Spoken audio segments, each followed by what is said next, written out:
this to help, and also allow them to climb the drinking water ladder for UNICEF and WHO, and which is this highest level of the drinking water ladder, safely managed source of water, and a pipe water supply option uh, uh, qualifies to be one of a safely managed source of water. Uh, Now, what exactly is a pipe water supply system? It's basically a reservoir, a deep underground water tube well is dug, and water is pumped against gravity and then supplied through pipelines to households. There's a short video here which will explain a little bit on how exactly the technology works for those who are completely unknown to it.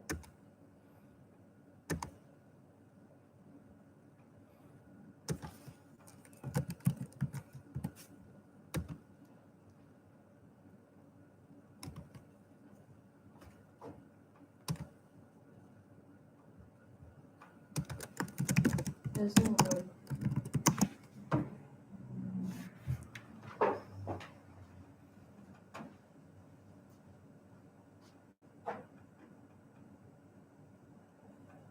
There's no autoplay for that stuff. Well, there is.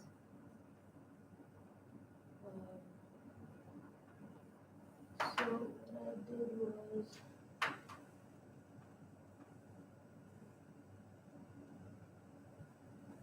there's a button which asks you to play Sorry? animations, I guess. It says play automatically or something. I think it's here. Play back. Play automatically. I did not. What do you have it? I changed it. In clip sequence.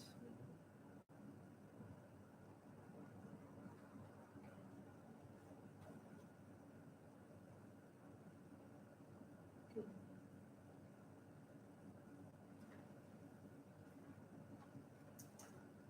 Yeah.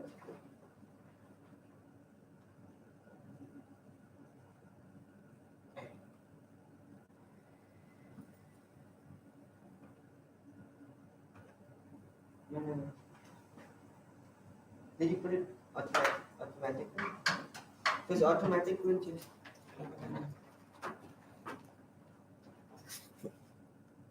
One sec.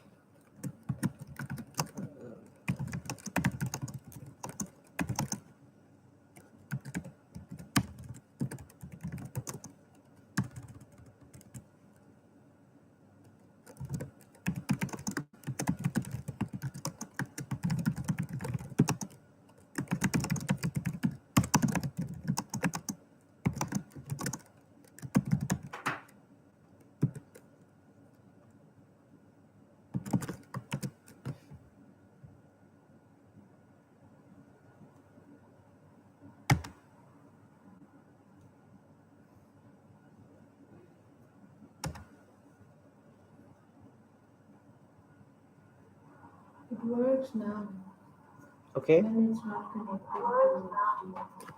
Okay. Okay. Mm.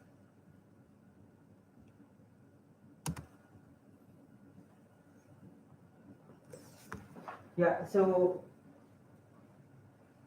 well, it can't be taking that stuff, right? Hmm. Um, Wait, wait. I'm trying again.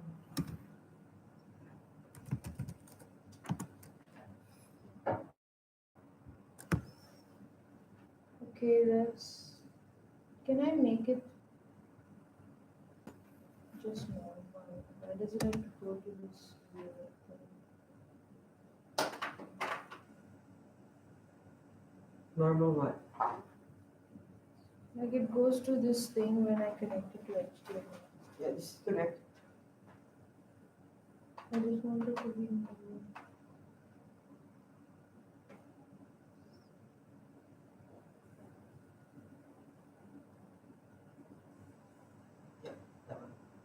duplicate slideshow.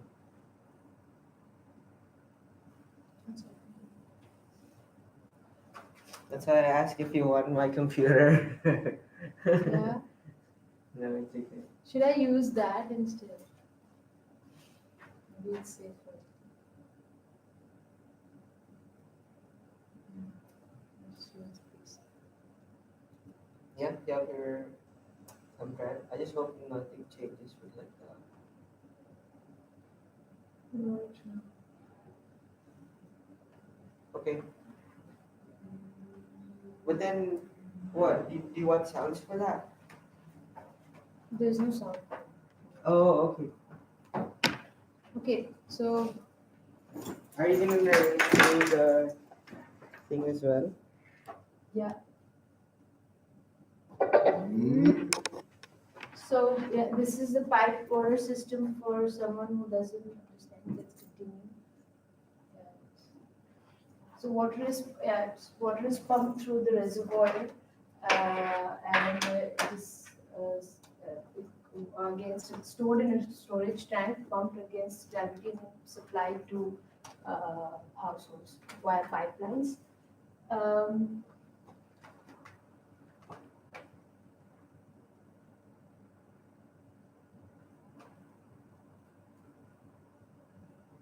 They're gonna keep talking.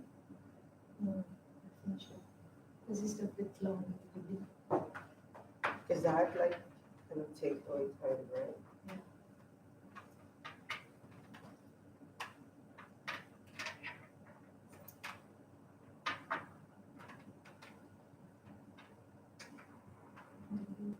You're trying to. Oh, yeah, this is not. Is it just one USB port? I mean, I broke one. Okay. No, that's really nice. Right, okay, keep going. Um,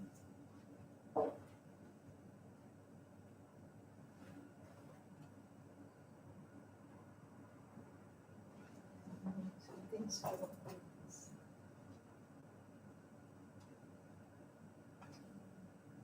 Yeah, use the clicker. They can test the arsenic and make sure that it's arsenic safe, and then if required, provide the right treatment.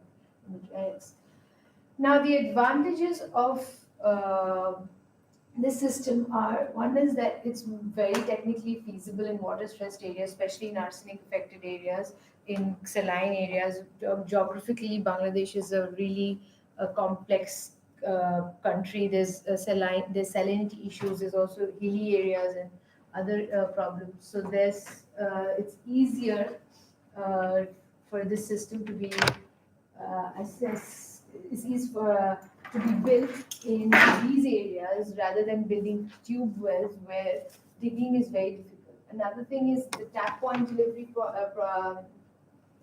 water is available to the consumer as closely as possible. Easy to monitor arsenic levels. If you have a lot of tube wells built privately, owned tube wells built, then it will be difficult to monitor the arsenic levels. Other contaminants such as iron, potassium are also existing in the water there. So it's just becomes much easier if you have one big system in a particular area rather than like 10 or 12 tube wells to monitor for the government. And of course, it also avoids multiple drillings, which will, in the long run, having such drillings will affect the groundwater level of the country. However, it still faces the problems of acceptability, adoptability, and sustainability despite these advantages. Now, let's go back to the history of the problem. When in 1972, Bangladesh became independent, and their main goal was to make sure that the country has access to clean drinking water. All communities have access to clean drinking water. So they installed tube wells all across the country.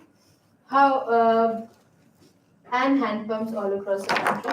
However, in 1983, the first cases of arsenic were came to be known. By 1998, arsenic was widespread. Was uh, the community had by the time already adapted to drinking arsenic safe water.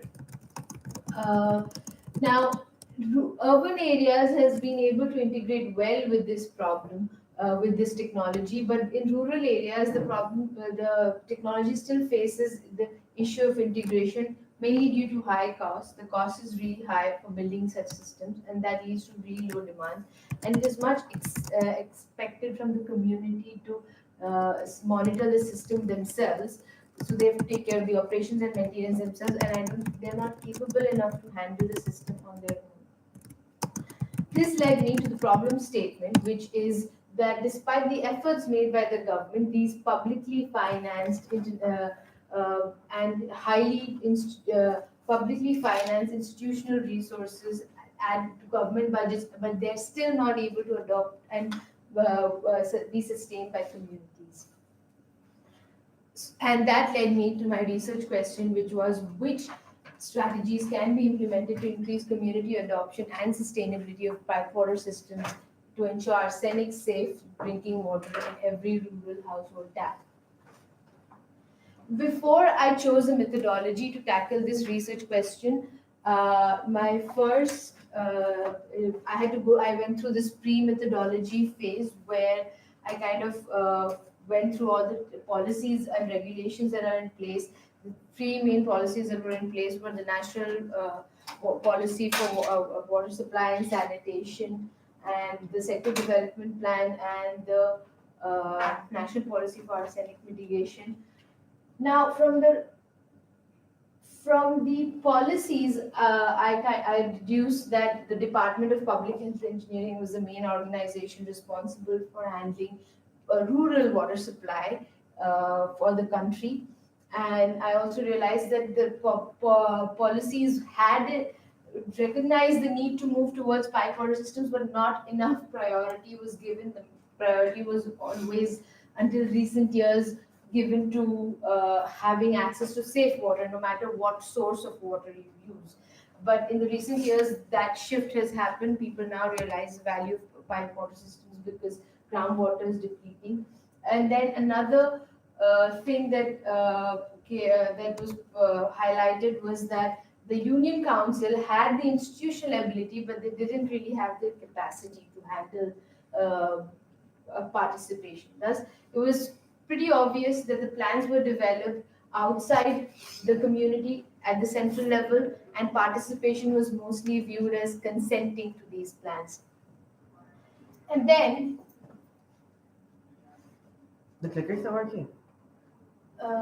okay, so I did that thing, that Zoom thing, Mm, but do you know if it's possible to use the clicker? So my slide is here. okay. How do you? Just next. No? No, it goes to. I want Yeah. to go back to this slide. No, then just put it as your next slide.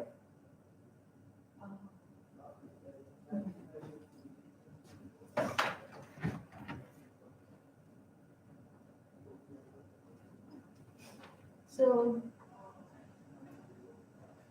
But you want to go back to the previous slide, you mean? yeah. Yeah, then you put the. Yeah, I just do it. I think that's better. So I delete this.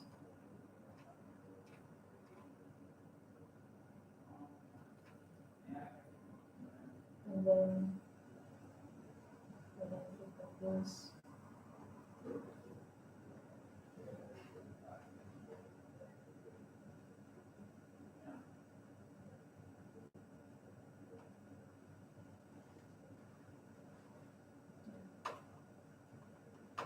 Yeah. okay. Are you sure? So what? Hi. Hi, my homie! What's up? He's still practicing. Oh, Would you like some cracker? no. I want some cracker. I'm hungry. Maybe we just snack before the next slide.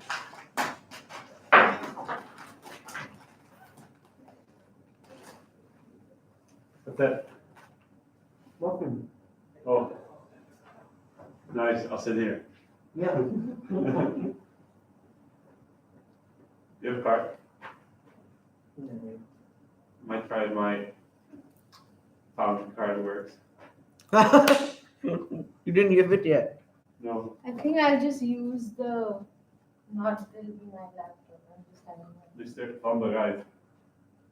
Hmm. You want something in case it works? Yeah. Dang. Thee, mevrouw. No, Arushi. I'm okay. I don't want any. Pick whatever tea you think is best for me. So I set up the live stream. Okay. It has one person there. I don't know who. Was it? It just has a like. I think it's your dad.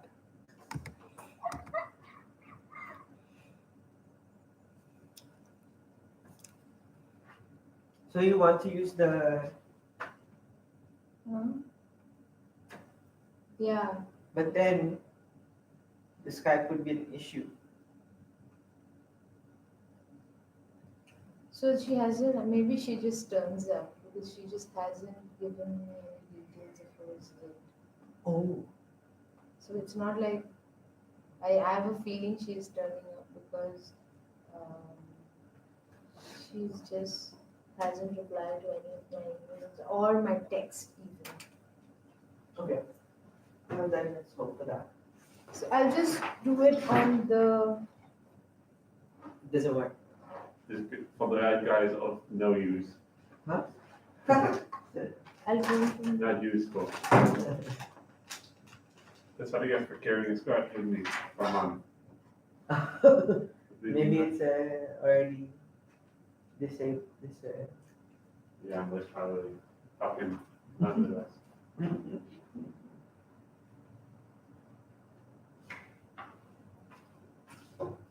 And then this Bilkis lady is not joining.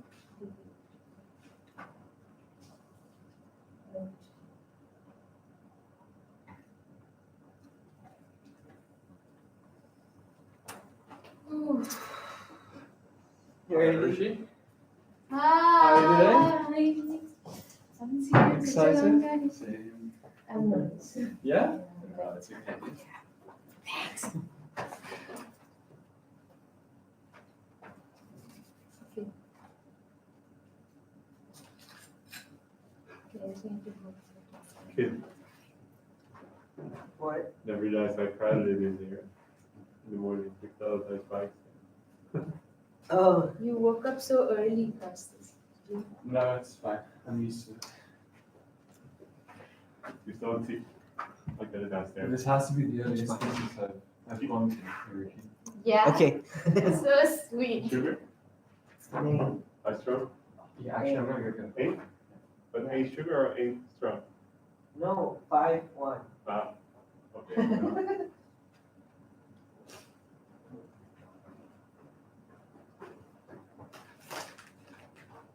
These muffins are good. Okay. Can I think our timings are not okay. Yeah. Can we time once? Hello. Hi. We'll actually make it at 9. Like before 9. What? Quite impressed. Always on time. No, like that. People actually make it. Sure. But for me, it's easy. For me, I biked for less than 2 minutes. But how do you switch this on? With the on button. Yeah. But that is the general computer that's already there, right? Not your laptop. Wait a second. Yeah.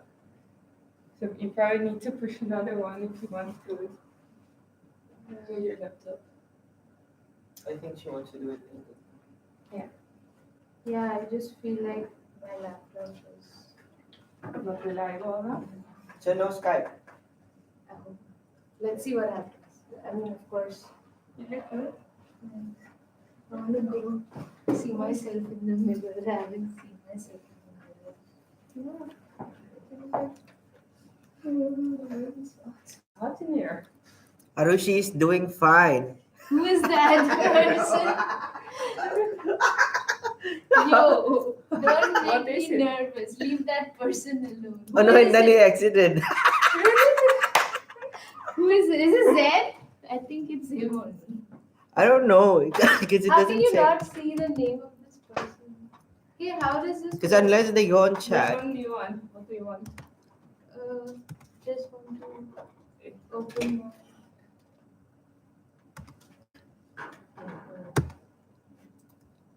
But who are going to watch through the Skype then? Or is this YouTube? This is YouTube Live. You're going to live stream your thesis defense? For my parents. Ah, nice. Yeah, so just in general, stay put. Don't go past this, Arushi. Because you're going to be out of the screen and your mom's not going to see you, so I'll be happy. Okay. Open yo.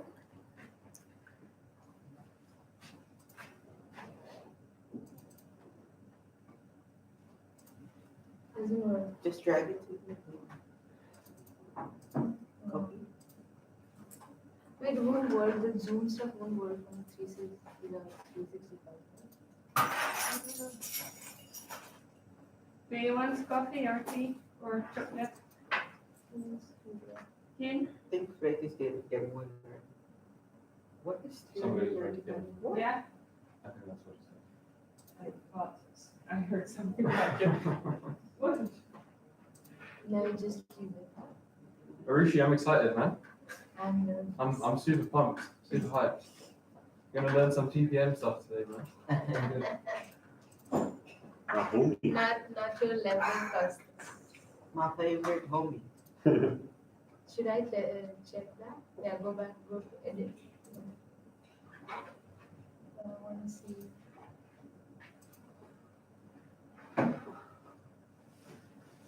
No, this is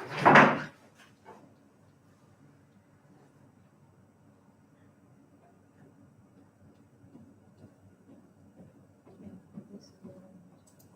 I think it's better with this. Yeah. But I also want to check.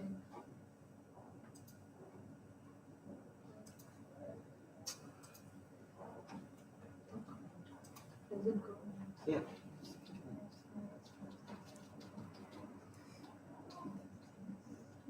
Ben je al bij veel conferences Wat is de lijn voor de denk ik? Ja, wel hoor. Nee, dit is Oh ja, ja, voor mij ook zoiets. Hier. Was wij zo The Zoom. Oh ja, die was het. Goed, toch? so it's just not internet. Ja, dat is een cirkel, maar uiteindelijk was het alleen maar hij. Maar alle data waren dus al meteen gepland. Gewoon tot en met accepteren, was al gepland. Oké. En Ja, en dat is gewoon heel kort. This is Live stream for the parents. for the parent. Francis coming? No, afhalen. I don't have Skype meetings. Okay, well, I'll try to make a connection. Yeah. I mean, I can do it from my laptop if I have Is the it right? Skype. I don't have the Skype meetings. I have a Skype address, so I'll see if I can find her.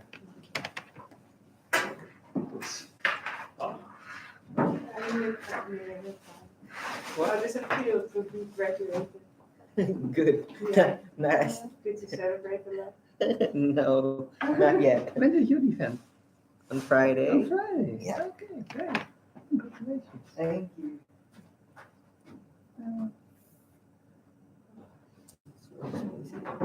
Ben je bij die vet geweest?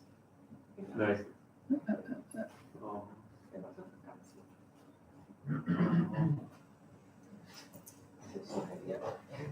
Nee, ja. Oh, dit is toch Ja, een frustratie. alleen wel grappig om weer super uren aan bezig. Ja. Dat ik echt heel veel mensen echt nog heel erg. Maar ik was niet voor je. Sorry, ja.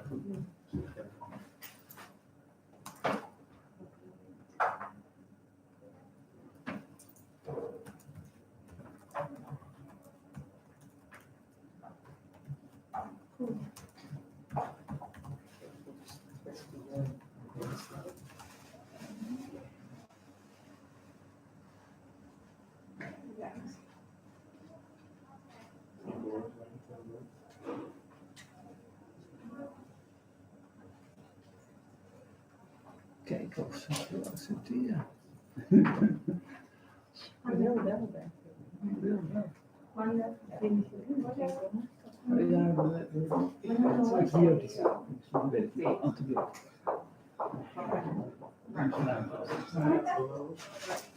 Ja, ze zit van een kruis en bouwen van. Well, not yet. But we have time. Yeah. And I have a speaker as well if she wants to ask questions out loud. For Yeah, if you could connect her on Skype, yeah. then if she asks a question, then we all can hear it. Probably that's loud enough. Let's see. Well, let's first see if we can get in touch. Yeah. And then she can make it.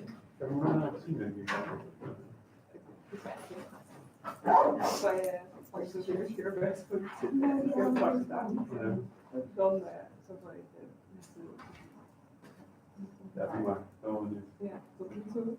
Al voor het les, maar goed dan. Active now.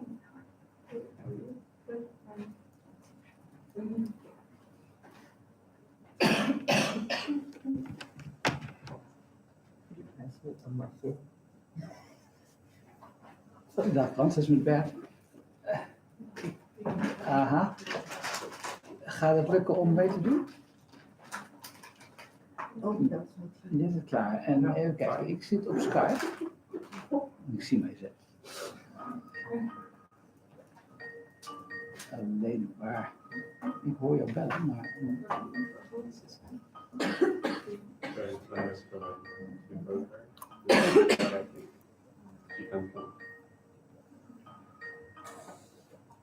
Waarschijnlijk is het mijn Skype to Business wie jullie belt, of niet?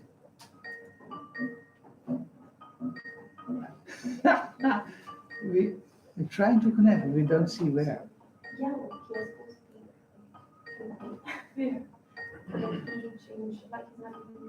Nee, ik zie jou niet. Ik zie wel dat je er bent. Do you have an idea how we can get Francis connected? She's on Skype.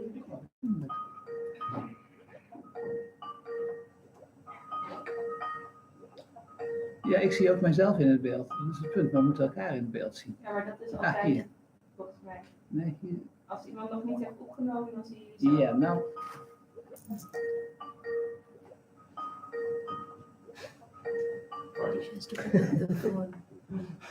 Ja, nou kom jij in beeld bij ons. Ja. Ja? Oké, dan gaan we je zo. Ja, wij zien jou ook. Heel goed. Dan gaan we je zo omdraaien dat je Arushi kunt zien. Yeah. Zo. Nice. Ready. Can you see me? I'll kick off. No, I just want to make sure. Okay, welcome. Welcome, just in time. We're having the thesis defense of Arushi. Arushi did an exciting project in Bangladesh. And the committee is present by Professor Brazier over here on Skype and Anne-Marie from the Civil Engineering Department. And there's also Professor Bilkis, but she's in the United States and it's 2 or 3 o'clock at night, so we excused her, but she gave her comments by email. So 25 minutes of presentation, and then we have questions. And after about an hour, we'll retreat and discuss the grade. Success, Arushi. Good morning, everyone. Thank you for being here. So, my topic, I'm going to be speaking about institutional reform for community participation. Now, when I actually took up this topic, my intention was to be able to take some real life case scenario. I wanted to do something which is much more realistic and much related to what's happening in reality and use my EPA knowledge to apply there. And that's why I collaborated with EPRC, which is a research institute in Bangladesh, and together we came up with this, we tackled this problem of pipe water supply systems in arsenic affected rural regions of Bangladesh. Uh, so yeah, let me go through the contents, which is the agenda for today. One is I'm going to be discussing the problem, and then the methodology, and then of course the results and conclusion.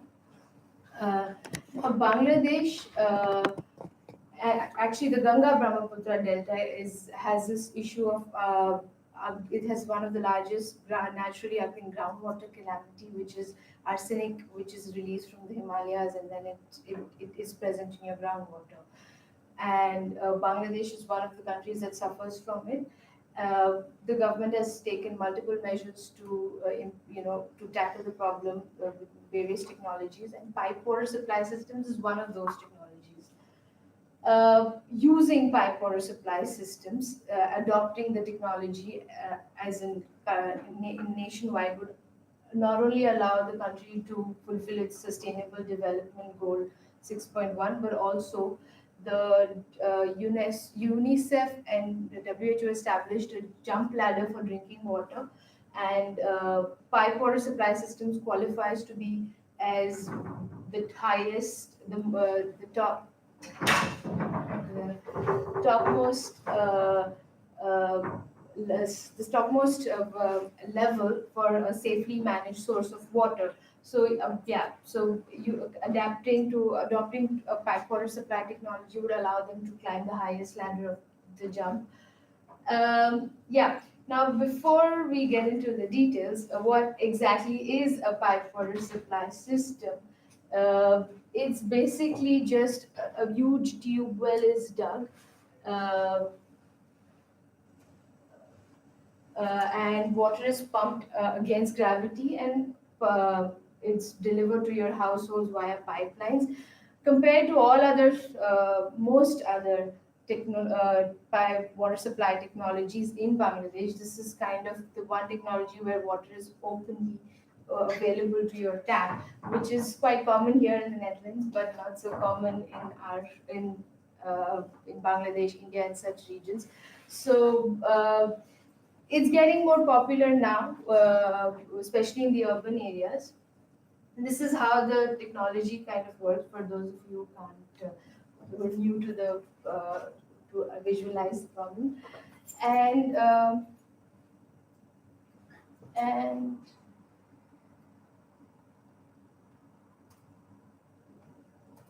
yeah, so treatment happens via the treatment plants which are installed in the along with the supply plant.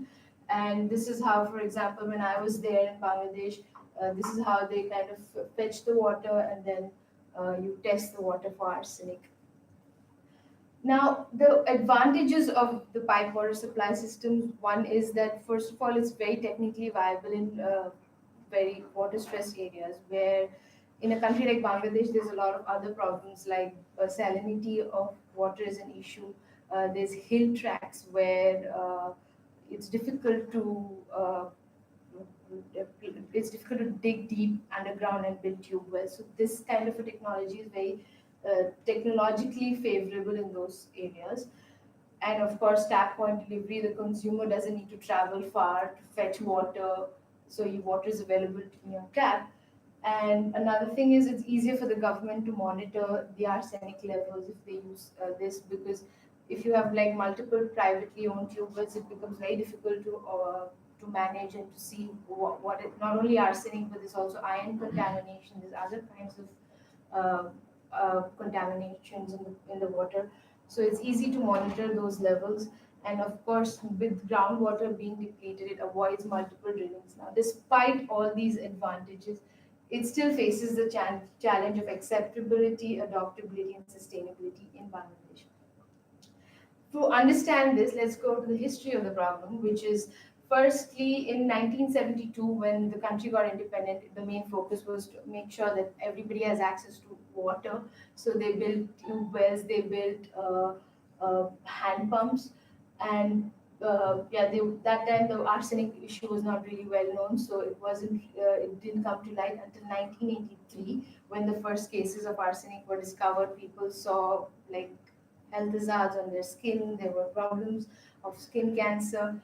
By 1998, people had completely, especially rural areas, people had completely adopted to the use to the tube well, drinking from the tube well. So it was hard to move to another technology. There were almost, I think, 100,000 tube wells all across the country, including rural areas.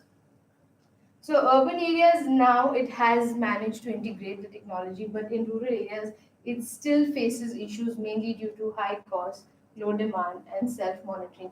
Now, of course, if the cost of the installing the system and paying for the system and the water tariff is really high, the demand is going to be much less compared to any other technology. And the rural communities are not capable enough to manage those systems on their own. They are supposed to ideally manage the operations and maintenance by themselves, but that doesn't happen. It's because they are not able to do it. Technologically, they're not capable, which led me to my problem statement, which was uh, despite a lot of effort being taken, a lot of international resources and national government resources being spent on these pipe water systems, they still haven't been able to be well adopted and well sustained by rural communities. And then my research question, which was what strategies now can the government implement to adopt and sustain these pipeline systems, mainly in arsenic affected areas. They can also be feasible in other parts of the country, like hill tracts, but I'm not focusing on that because it's too yeah.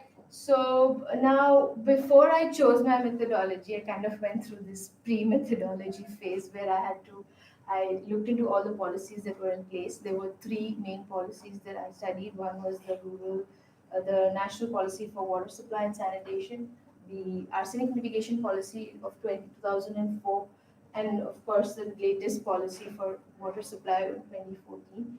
From the policy, I kind of derived that one is that the Department of Public Health Engineering was the main organization that was responsible for rural water all across the country. There are other organizations that are dealing with it, but they're not mandated or authorized to do so. And and then policies mostly mentioned until 2014, they didn't really have this priority towards pipe water systems. The main priority was okay, let's get everybody water, but not necessarily what technology should they use. But lately, with the groundwater tables dropping, they're beginning to be focused on this technology. And another thing that was really highlighted was that the Union Council, which is the lowest level of governance, where the communities, rural communities can go and communicate their problems to. They are institutionally capable, but they're not capable. Uh, they don't have the financial means or they don't have the technical means to actually make the system more participatory. So that's when I realized that these technical designs are all developed outside of the community. They're developed at the central decision making bodies, and then the system is tended to be participatory just by letting the communities to consent with these plans. And then I looked when I was in Bangladesh, interviewing a lot of stakeholders. I looked at the process of implementation. Now, the process of implementation was in four phases. There was the design phase. Once the design of the technology is ready, they look for finances to finance it and then construct it. And then there's operations and maintenance at the village level. And there are various organizations involved at different stages who are dealing with each of the phases. And this seems like a very clear map, but actually it's not, because like for example, DPHE is doing design, but then there's also private organizations who are doing design and they're also doing construction. They're also doing operations and maintenance. So it's kind of a really intertangled mess of multi-actors acting together. So it wasn't as clear, but it was just to make it a little more understandable. Yeah. And then the last thing that I did was when I went for the community interviews, that really allowed me to focus on what the challenges are, what do they face, and what the community understands, which is where I thought that, okay, uh, it is really a case of a well-established policy is present, but it needs to be reformed to achieve desired outcomes, and an institutional reform is required. And that's why I chose the institutional analysis and development framework, which is developed by Ostrom and her colleagues in it was it I think 1991 or 1992. Yeah, and this was exactly the framework where she these are the key components. She talks about the of the biophysical conditions of the place, like what is this area, what is the soil like, what is the literacy rate of the community, the attributes of the community. Now, rules can not only be formal rules or policies, but can also be really informal rules that the community operates in. It doesn't necessarily have to be formal rules. And then they all act together to create outcomes. Now, the two key elements that were really important for me were the outcomes and the evaluation criteria. She has these criteria which she set up, which for successful policy performance, and these are the six criteria to have a policy to be successful according to her. So one is economic efficiency, fiscal equivalence, distribution. So if the equity, accountability, adaptability, and generality. So if you have the policy uh, which is able to cater to all of these, or at least five of these, then it most likely is successful. And this is also from all the studies and case studies that she's done over the years. So I use that, and I try to bridge. There was obviously a gap between the outcomes on field and the evaluation criteria, and I try to bridge those gaps using the design principles that she has, but I to come up with robust institutional reforms. So the first thing I did was, because the process of implementation was in four stages, and it was really clearly very governed by three tiers of government, I decided to divide the process of implementation and my action arenas into three different phases. So there's a planning and designing phase, where the planning and designing happens. Also, the financial and sustainability of these projects is taking place. Then there's a construction phase, and then there's a community adoption phase, where uh, the operation and maintenance happens.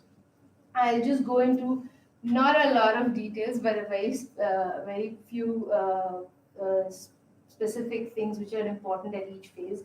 The planning and designing phase, that's where the decision making happens basically. So when I spoke to the central authorities, that's where I realized that DPHE, JICA, and World Bank were kind of like the main organizations making decisions for and making those plans for these systems, and they don't really consult. I mean, there is a informal system of communicating with the local government, but there is no like proper system of communicating with the community. So there is no consultation with the communities at all when they make these plans, and they're developed and they're just expected to work just because they look good from a technical standpoint. Uh, yeah, and that's when I realized that also multiple models were running parallel to each other. For example, of course, DPA, JICA, World Bank, they have their model, but then there are private organizations, there are embassies, there are so many NGOs in Bangladesh that all come together and they make these, uh, uh, they make their own plans. So there is no coordination, there is no knowledge sharing at all. Sometimes there are two or three schemes in the same area. So that's really thing. And then yeah, so all the like central level actors mentioned that they really want private sector to intervene because it's such a government oriented problem. But then private sector would allow more would let more would let more people to participate. But then they don't really have incentives for private sector to participate because private sector doesn't see any return on investment when it comes to rural areas. There is no checks and balance system, no regulations on the number of tube wells that are installed in rural areas, and there is no data management system right in place. And at the implementation phase, so I went to this region in arsenic affected region in Manikganj, where I kind of I interviewed the local authorities, the local body there, and yeah, I'll just highlight the main points, which was that the community key characteristics of the communities where they operated at a high power distance, of course, and also high masculinity, so there were very less women participating in decision making. And that's really strange because women are the ones who are most affected when it comes to matters of water. They're dealing with water in their households, but it doesn't, they don't actively get the chance to participate in these decisions. Uh, yeah, and main thing with the outcomes uh, uh, at the implementation phase that I want to highlight are that they don't really see any benefits of acting or motivating communities to adopt this technology because it's like a cycle. Like they're not motivated enough because they don't adopt, uh, and they don't adopt because there is no motivation. So that's one of the main thing. And at the community phase, which is where I went to a few communities, spoke to them, why, what is the issues they face, and I came up with two important criteria for adaptability and sustainability, which are interrelated. Now, adaptability, to me, what I defined is that they're able to raise demand by themselves without having to look for any external person, without having to ask for help from any external organization or NGO, and I'm choosing a pipewater supply system over tube well or any other technology. And sustainability is them being able to maintain these systems, yeah, which raises more demand. The main problem that was at the community level with pipewater system is the willingness to pay. They found the tariffs too high and there was less trust in the money that they would pay. There's a lot initial down payment that is required to be able to say yes, I want to start this building this system, and that money is really high. So that is the main reason I found that people, communities are not willing to adopt to this technology.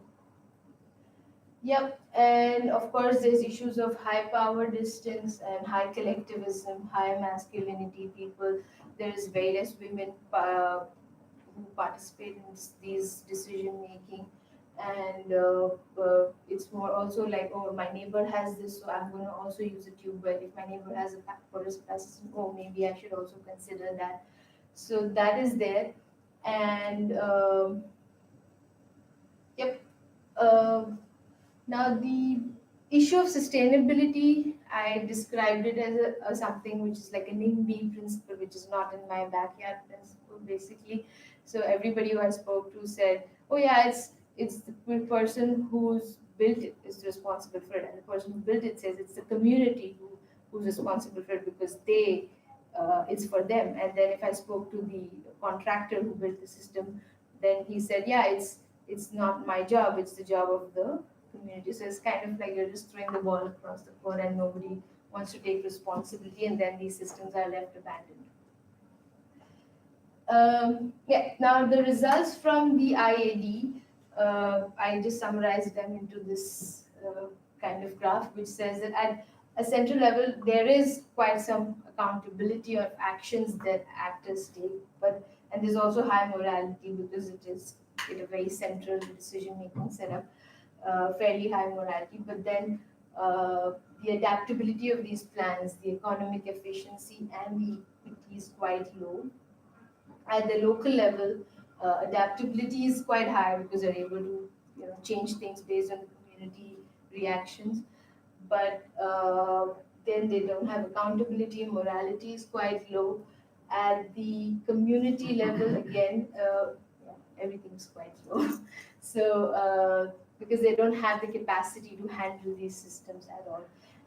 Now, one thing is that economic equity or that I described, I think that in such rural infrastructure projects, it's not even expected because they mostly see that if the community is able to gain from it, so you don't have to see whether they're actually beneficial for the government.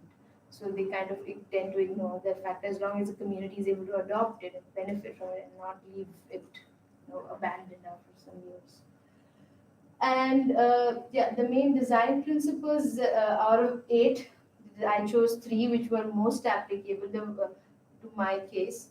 The collective choice arrangements, graduated sanctions, and nested enterprise. These were the three ones that most applied in most cases, but there were a few that, yeah, they can be applicable, but I chose to apply these three. Now, using these results from the IID, I propose the institutional reforms at three different levels. One is at the central level. Uh, First of all, I'll build maybe a consortium or a knowledge sharing session. A yearly knowledge sharing is important, is required, where people can come together, especially private organizations, to discuss their models, what lessons they've learned.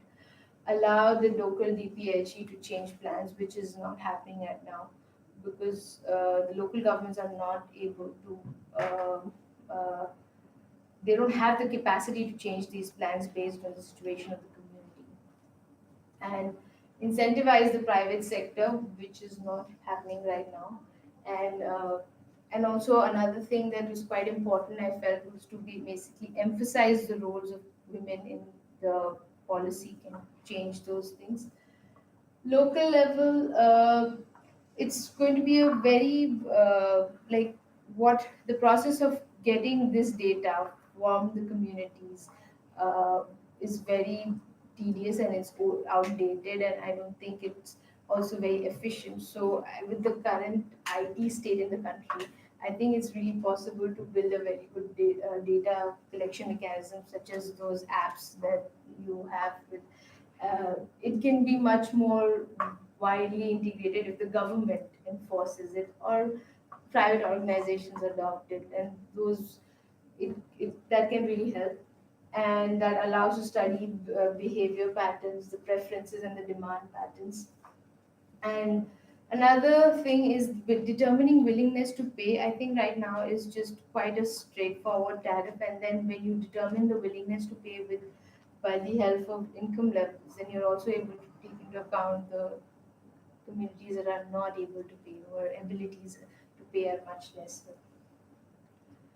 And at the community level, so in India, there are these schemes where women only self-help groups are formed, where women come together and they kind of discuss their own problems and they decide. So those self-help groups can also be a solution in Bangladesh.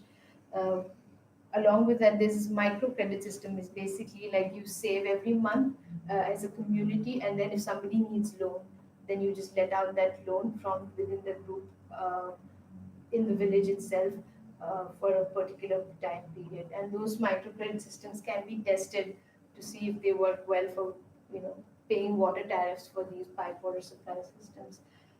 And another thing, allocate women the task for O&M, because women are mostly stay-at-home women, and if you really give them the responsibility of, okay, you have to make sure that you maintain this section of the treatment, or you can make sure that you handle the operations, then I think they can be much more efficient.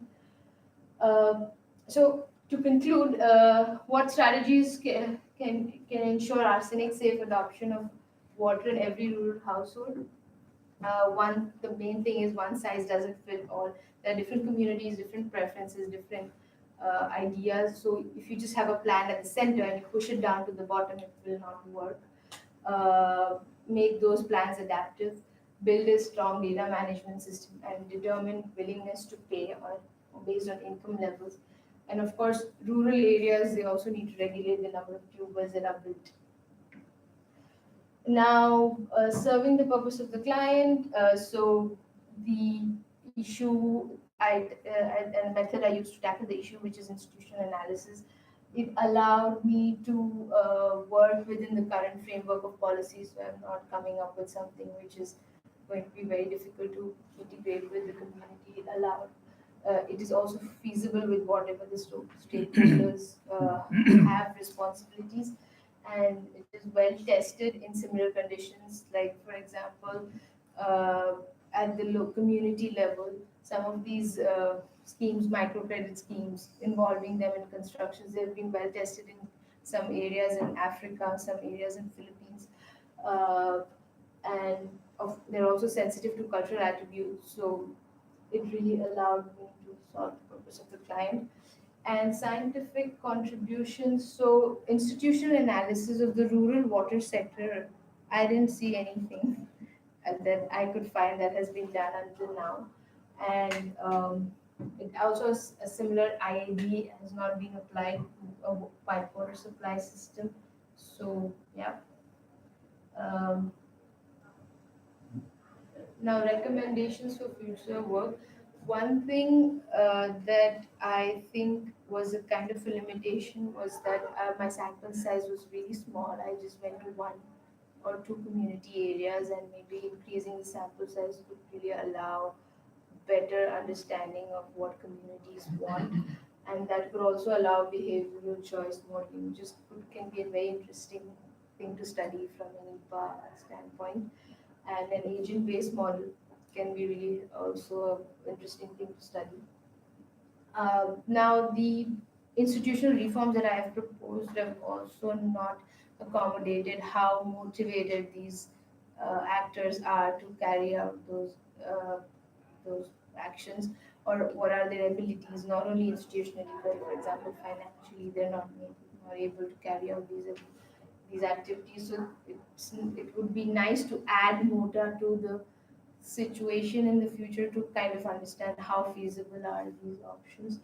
And a multi-country comparative study of wash sector in general can be quite useful in all ways. Now, I would like to acknowledge Delft University funds, Delft Global Initiative, and faculty of TPM, of course EPRC, for sending me to Bangladesh. And thanks Bert and Francis for being super helpful. Yeah.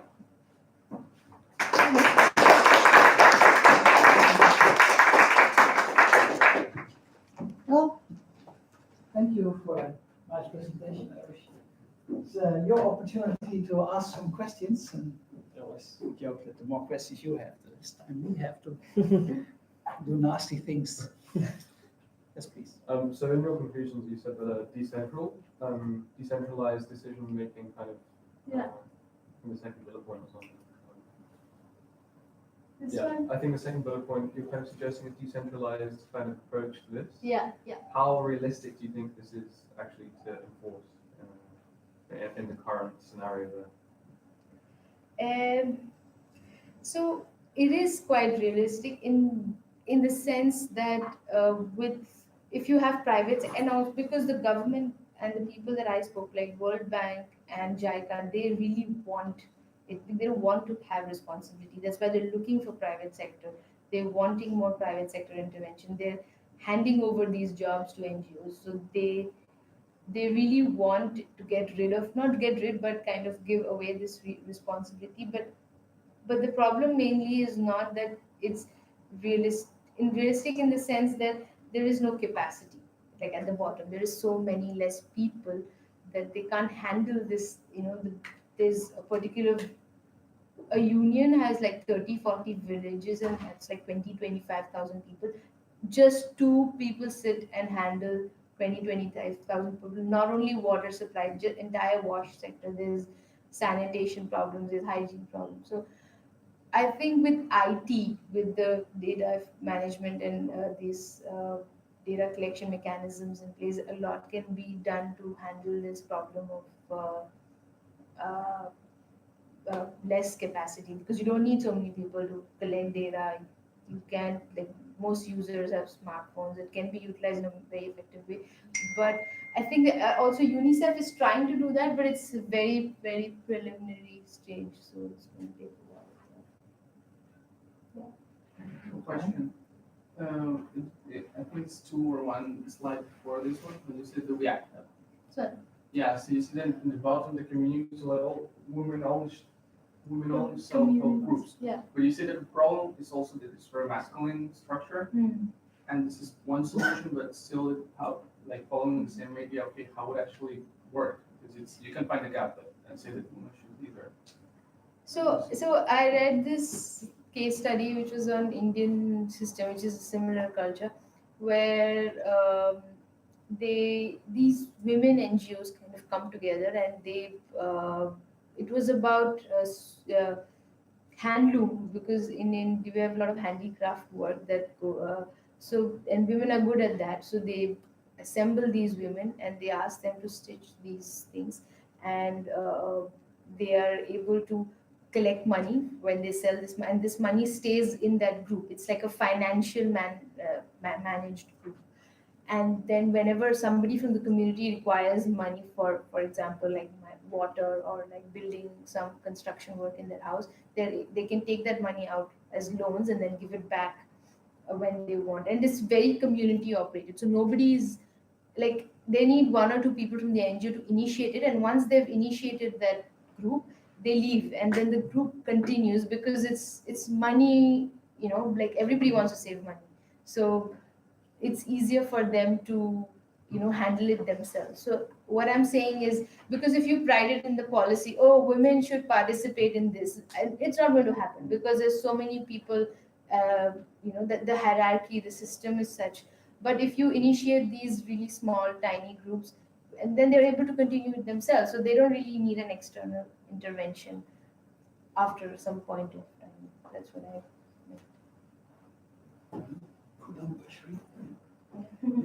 Any other questions? Yes.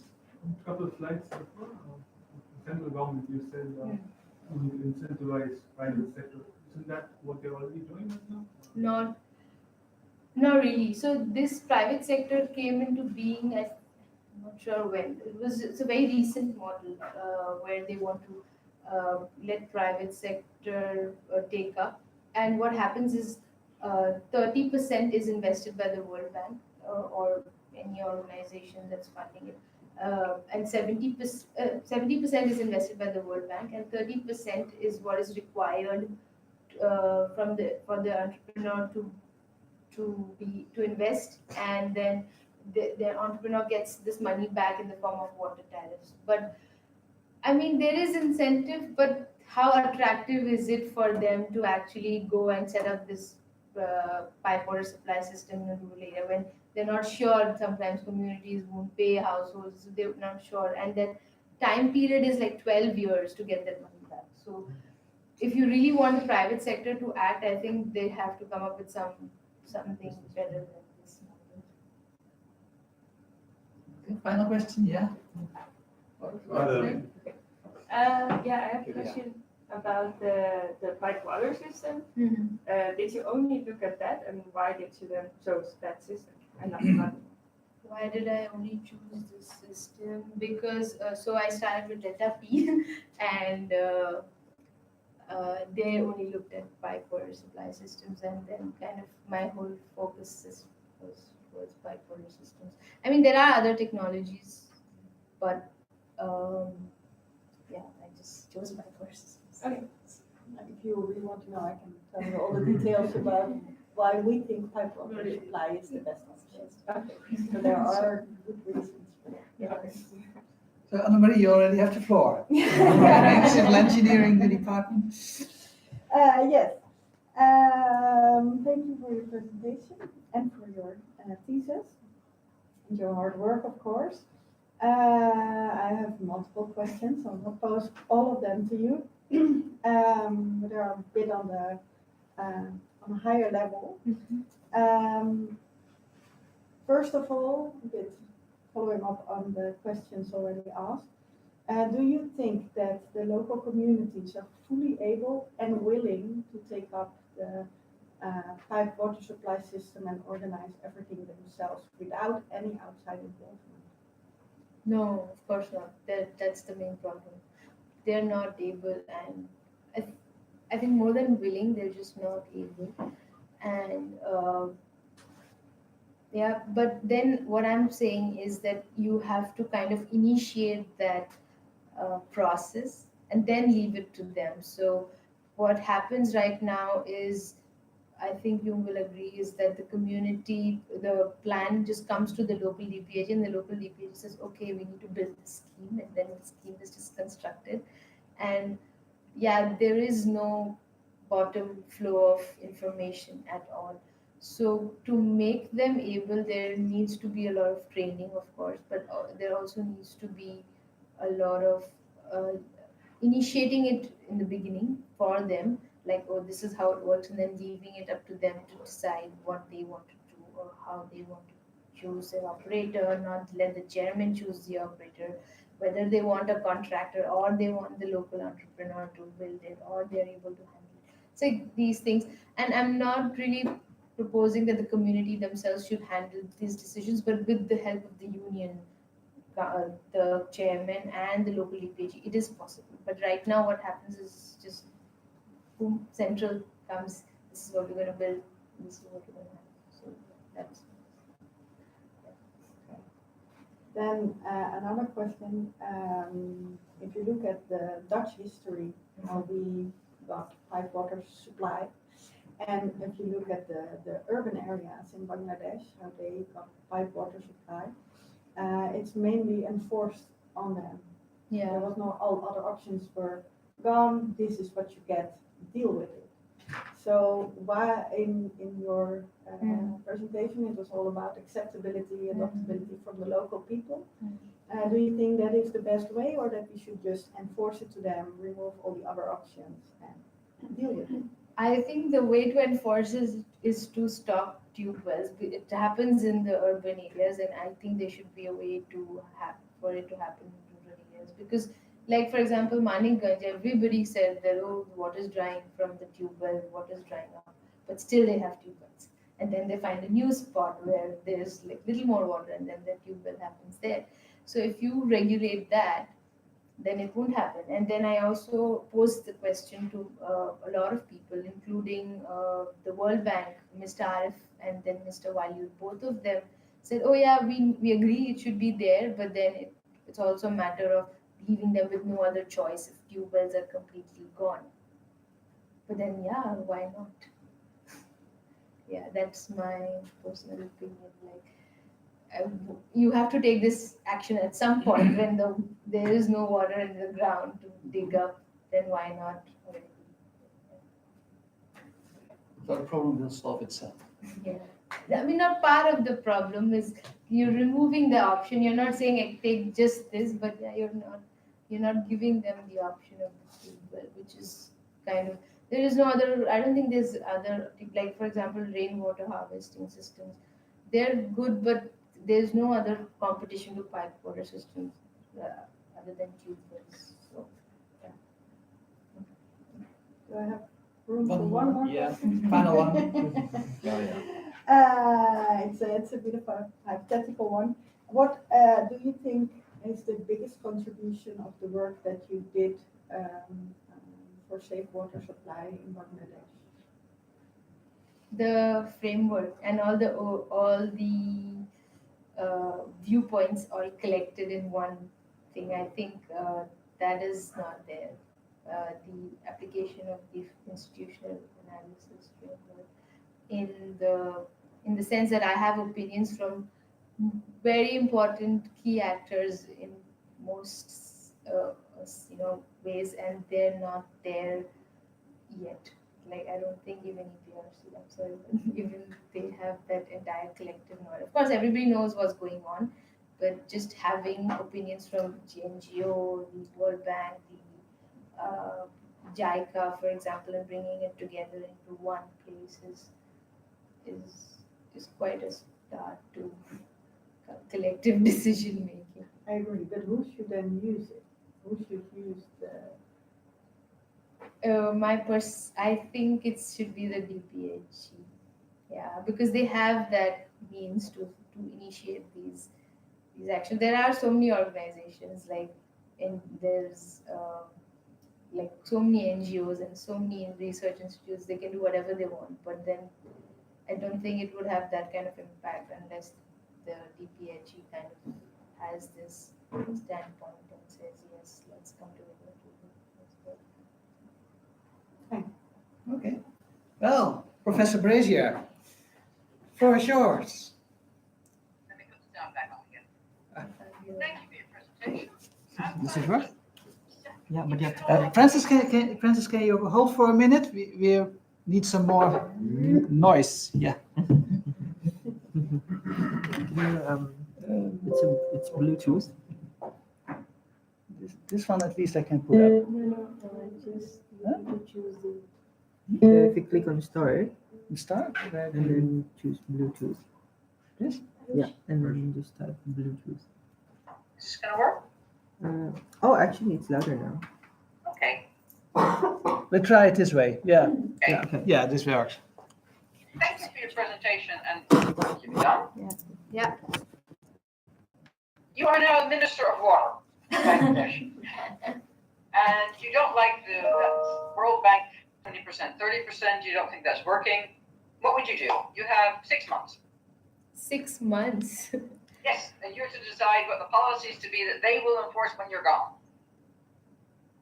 Remove So, tube Of wells. course, Of we have a magical world, right? Yeah. You have something to come up with, that means, and whatever you come up with, they will do. I So what, think the main thing is that remove tube wells because that would solve quite a lot of the problem, and when it comes to financial sustainability, I would say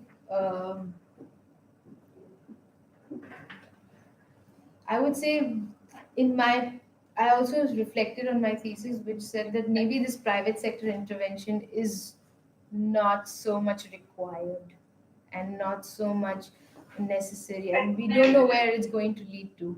So, if you give it to the local DPHE, then they could handle the situation much better.